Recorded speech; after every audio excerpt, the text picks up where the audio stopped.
नमस्कार दोस्तों, आप सभी का स्वागत है मेरे YouTube channel Ashok Chawla education app पर। दोस्तों, हम पढ़ रहे थे सीटेट के लिए, ठीक है। जो सीटेट की अभी एग्ज़ाम होने वाली है, जैसे कि डेट आएगी अभी और एग्ज़ाम होगी, उसके लिए अपन पढ़ रहे हैं CDP, ठीक है। और CDP में आज हमारा टॉपिक है बाल विकास को प्रभावित करने वाले कारक, यानी जो बालक का विकास होता है उसको कौन कौन से कारक प्रभावित करते हैं। तो देखिए, आज का हमारा टॉपिक रहेगा जो बाल विकास होता है उसको प्रभावित करते हैं जो कारक, वो कौन कौन से हैं। उन कारकों के बारे में आज अपन डिटेल से पढ़ेंगे। तो ठीक है, पहले देखते हैं जो कारक होते हैं ना, वो होते क्या हैं। ठीक है, कारक होते हैं कोई कारण, ठीक है। कारण जैसे जो बालक का विकास है ना, उस बालक का विकास करने में सहायक, ठीक है। कारण होता है जो सहायक होता है उसे कारक कहा जाता है, ठीक है। बालक का जो विकास होगा वो किस प्रकार से होता है, किन किन कारकों से होता है, वो देखेंगे। कि पहला तो है आंतरिक कारक। आंतरिक कारक में जैसे उसके आंतरिक तरीके से जो उसका विकास होगा बालक का, वो आंतरिक कारक कहलाएंगे। यानी जिनकी सहायता से यानी जो आंतरिक कारक है उनकी सहायता से अगर बालक का विकास हो रहा है तो वो आंतरिक कारक कहलाएंगे। और दूसरा है बाह्य कारक, यानी जो बाहरी परिवेश है या बाहरी जो भी चीज़ें उनके कारण बालक का अगर विकास हो रहा है तो वो बाह्य कारक कहलाएंगे। तो देखते हैं पहले तो आंतरिक कारक, क्योंकि वीडियो बहुत ज़्यादा लंबा हो जाएगा अगर दोनों डिटेल से पढ़ेंगे, तो इसको अभी रहने देते हैं।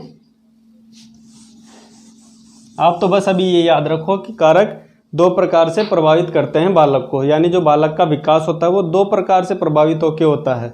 एक तो बाह्य कारकों के द्वारा, एक आंतरिक यानी उसके खुद के आंतरिक जो कारक होते हैं उनके द्वारा, और एक बाहरी तरीके से। तो बाहरी अपन नेक्स्ट वीडियो में पढ़ेंगे, क्योंकि वीडियो ज़्यादा लंबा नहीं हो और डिटेल से भी अपन पढ़ सके, इसलिए एक कारक के माध्यम से आज आपको पढ़ाएंगे, है ना। तो पहले देखते हैं आंतरिक कारक। कि आंतरिक कारकों में पहला है वंशानुगत कारक, ठीक है। वंशानुगत यानी इससे सीधी सी बात आपको साफ साफ समझ में आ रही होगी।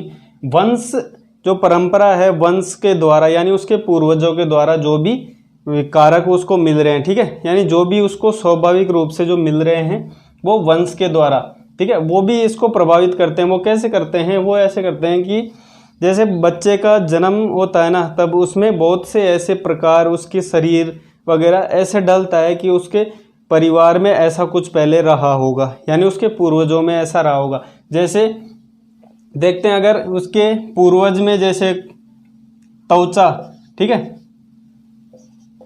पिता की त्वचा अगर गोरी होगी और बच्चे की भी गोरी होती है, ठीक है, तो वो होता है वंशानुगत प्रभाव, ठीक है। यानी वंश के द्वारा जो प्रभाव उसके ऊपर आ रहे हैं वो। अब वो आंतरिक जो कारक हैं ये है तो सही आंतरिक है, क्योंकि बाहरी कोई इसमें दबाव नहीं पड़ रहा है, यानी बाहरी कारक इसको प्रभावित नहीं कर रहे, ये वंश के द्वारा मिल रहे हैं, यानी आंतरिक इन्वॉल्व हो रहे हैं पहले से ही, ठीक है। बच्चे में ये कोई बाहरी तरीके से नहीं आ रहे, इसलिए आंतरिक कारक है। अब ये आंतरिक कारक बाल विकास में कैसे प्रभावित करते हैं? क्योंकि जब बच्चा विद्यालय में प्रवेश करता है ना, तो इन कारकों का भी उसे सामना करना पड़ता है। क्योंकि विद्यालय में जब बच्चा प्रवेश करता है ना, तो कई इन बातों पे उसको कटाक्ष झेलना पड़ता है कि उसकी त्वचा अगर थोड़ी सांवली है, ठीक है, तो उस बात का भी बच्चों के बीच मध्य रहकर उस बात का सामना करना पड़ता है कि बच्चे उसको इस बात से भी चिढ़ाते हैं। तो अगर चिढ़ाएंगे तो उसकी मानसिक स्थिति पर भी प्रभाव पड़ेगा। अब मानसिक स्थिति पर प्रभाव पड़ने का मतलब है उसका दिमाग लो होएगा, तो वो बाल विकास को प्रभावित करेगा ही करेगा। क्योंकि अगर बच्चे का दिमाग अगर इस बात से प्रेशराइज हो जाएगा कि नहीं मेरे को चिढ़ाया जा रहा है या फिर ऐसे मेरे साथ बिहेव किया जा रहा है, तो उसका माइंड जो डेवलप है वो कम हो जाएगा। और माइंड डेवलप जब कम हो जाएगा तो उसकी रुचियां कम होने लग जाएगी। जब रुचियां कम हो ही जाएगी तो बच्चे की उसका विकास होना है स्वाभाविक, ठीक है। ये स्वाभाविक है कि उसका विकास फिर हो ही नहीं सकता। तो वंशानुगत कारक हैं वो भी बच्चे को प्रभावित करते हैं उसके विकास में। दूसरा देखते हैं शारीरिक कारक, ठीक है। शारीरिक कारक से मतलब है कि शरीर के जो कारक हैं, यानी शरीर के जो भी अंग है वो बाल विकास को कैसे प्रभावित करते हैं। देखिए कि कई बच्चे क्या है कि बाकी तो ऐसा तो हो सकता है कि कई बार क्या है कि दुर्घटनावश भी कोई ऐसा हो जाता है हादसा जिसकी वजह से किसी का पैर कट जाता है, किसी का हाथ कट जाते हैं, तो वो हो गई बाहरी है ना, वो बाहर से प्रभावित हो रहा है, यानी पहले ऐसा नहीं था, उसमें आंतरिक इन्वॉल्व नहीं था पहले से। लेकिन कई बच्चे ऐसे भी होते हैं जिनके जन्म से ही हाथ नहीं होता, ठीक है, कई किसी के क्या है कि जन्म से ही पैर नहीं होते, या फिर ऐसे होता है कि उसके दोनों हाथ जुड़े हुए होते हैं, या फिर हाथों का छोटा, मतलब जो भी है वो क्या है कि जन्म के अनुसार उसको मिलते हैं ना, जैसे किसी का हाथ नहीं अपाइज है, तो वो बच्चों को जो बाल विकास होता है ना उसमें बहुत सी प्रॉब्लम आती है, यानी उसके विकास में डेवलप अच्छे से नहीं हो पाता। क्यों नहीं हो पाता? क्योंकि उसको ऐसी बहुत सी चीज़ों का सामना पड़ता है जो सामान्य बालक कर सकते हैं वो नहीं कर सकता। ये तो बात आपको भी इतना सा पता होगा कि क्योंकि जो बालक शारीरिक विकारों से ग्रस्त है, यानी उसमें ऐसे बहुत से कमियां हैं कि उसके हाथ अच्छे से काम नहीं कर रहा, किसी का हाथ है ही नहीं तो लिख नहीं पाए, तो सामान्य बालकों के साथ वो बैठ नहीं सकता। अगर उसको एक सामान्य कक्षा में बिठा भी दिया जाता है तो उसको बहुत सी अवहेलनाएं झेलनी पड़ती है, यानी बहुत से कारकों का सामना करना पड़ता है।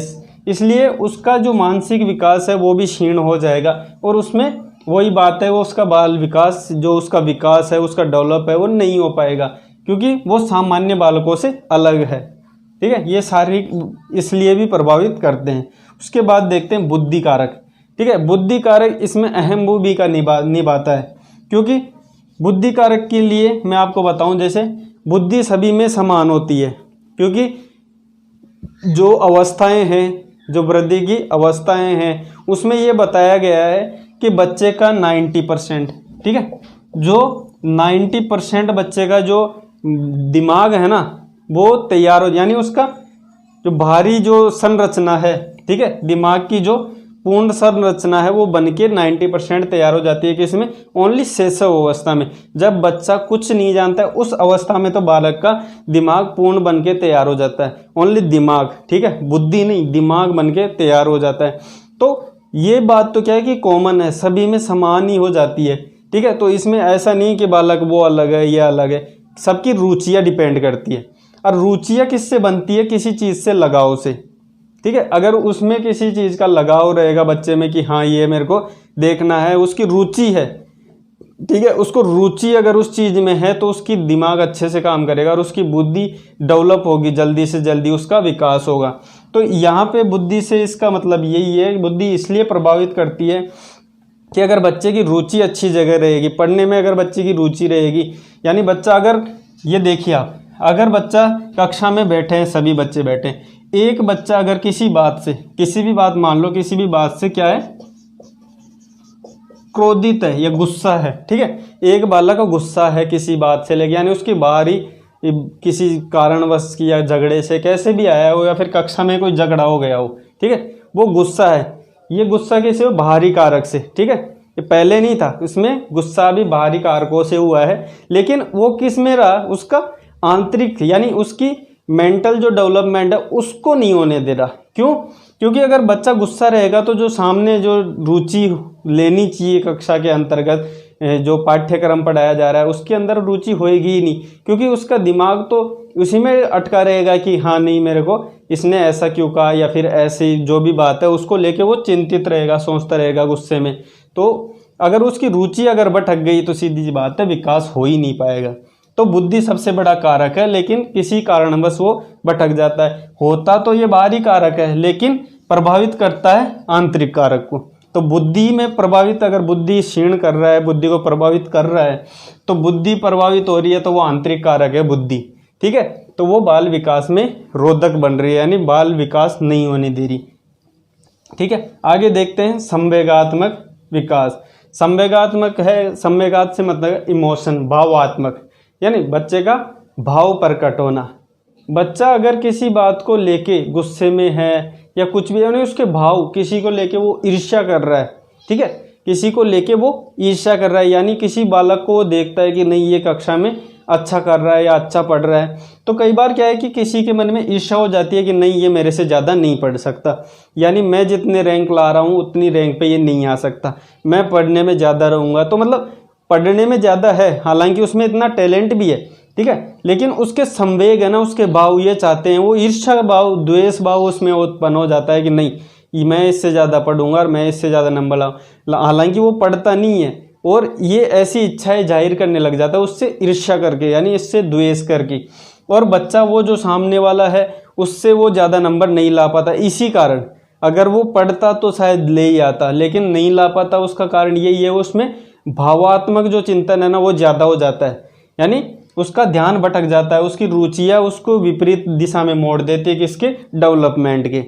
वो इसलिए मुड़ जाती है क्योंकि अगर बच्चा सामने वाला जो भी उसका फ्रेंड है अगर वो अच्छा डेवलप कर रहा है ना, क्लास में अच्छी रैंक ला रहा है, हर टेस्ट में अच्छे नंबर ला रहा है ना, तो वो क्या है कि जो साथी बच्चा है वो चिढ़ने लग जाता है, यानी उसके मन में ईर्ष्या हो जाती है उसके प्रति कि नहीं ये मेरे से ज़्यादा नंबर कैसे ला सकता है, मैं तो खुद टॉपर हूँ क्लास का, मैं टॉपर रहते आया हूँ।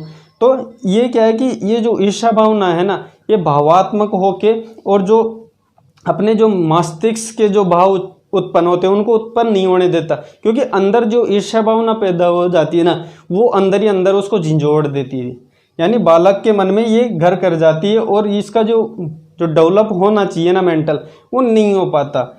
तो संवेगात्मक भी इस बात को प्रभावित करते हैं, है ना। तो उसके बाद देखते हैं सामाजिक कारक। तो सामाजिक कारक में अपन देखते हैं कि बच्चा ना जो भी कुछ सीखता है ना वो समाज से ज़्यादा सीखता है, क्योंकि बच्चे की जो प्रथम पाठशाला बताई गई है ना वो परिवार है, लेकिन परिवार के बाद में उसके उपरांत जो पाठशाला बताई गई है ना वो है समाज। यानी बच्चा सामाजिक परिवेश में रहकर जितना सीखता है ना उतना कहीं पे नहीं सीखता। ये बात इसलिए बता रहा हूँ क्योंकि देखो समाज है ना, जो एक बच्चा क्या है कि बच्चा ये जो व्यक्ति होता है ना वो सामाजिक प्राणी होता है, यानी उसका समाज में डेवलप होना आवश्यक ही नहीं जरूरी हो जाता है, ठीक है।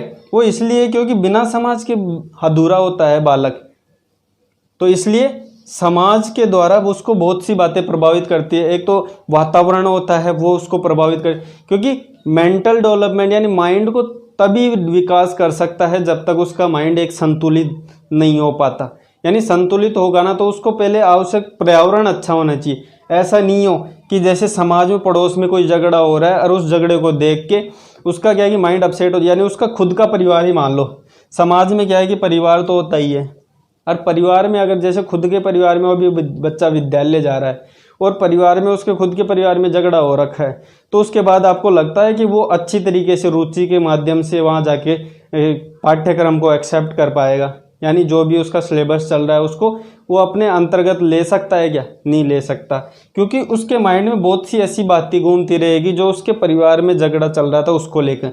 तो उसकी बातों को ज़्यादा ध्यान नहीं देते हुए उसका जो मेंटल जो उसका बाल विकास है, उसका जो बच्चे का विकास होता है वो रुक जाता है। वो किसके कारण, सामाजिक कारक के कारण। और उसके बच्चे के और उसके विकास को कम करने में भी ये सहायक बनता है समाज, क्योंकि समाज ही ऐसा प्रवेश होता है जिसमें बालक सब कुछ सीख पाता है। तो दोस्तों आज अपन ने देखा बाल विकास को प्रभावित करने वाला प्रथम कारक जो नहीं आंतरिक कारक, यानी बच्चे के अंदर के द्वारा जो प्रभावित होता है, यानी बच्चे का विकास कैसे तो रुकता है और कैसे बढ़ता है अपने आंतरिक कारकों के द्वारा, ठीक है। वो हो गया आंतरिक कारक। अब इसके नेक्स्ट वीडियो में पढ़ेंगे अपन बाह्य कारक, ठीक है, ठीक है। नेक्स्ट वीडियो में अपन बाह्य कारक पढ़ेंगे, क्योंकि अगर एक ही वीडियो में अपन डिटेल से इसको पढ़ लेते हैं तो वीडियो ज़्यादा लंबा हो जाता है। तो ज़्यादा लंबा नहीं करके अपने को बस कॉन्सेप्ट समझना है, तो वो देखे आज अपन ने आंतरिक कारक कि आंतरिक कारक कौन कौन से होते हैं और किस प्रकार बालक के विकास यानी चाइल्ड डेवलपमेंट को वो प्रभावित करते हैं, ठीक है। तो वीडियो कैसा लगा, अगर वीडियो अच्छा लगा हो तो इसको लाइक कमेंट और ज़्यादा से ज़्यादा शेयर करें ताकि इसका और भी लाभ ले सके। बाकी वीडियो देखने के लिए आपका धन्यवाद।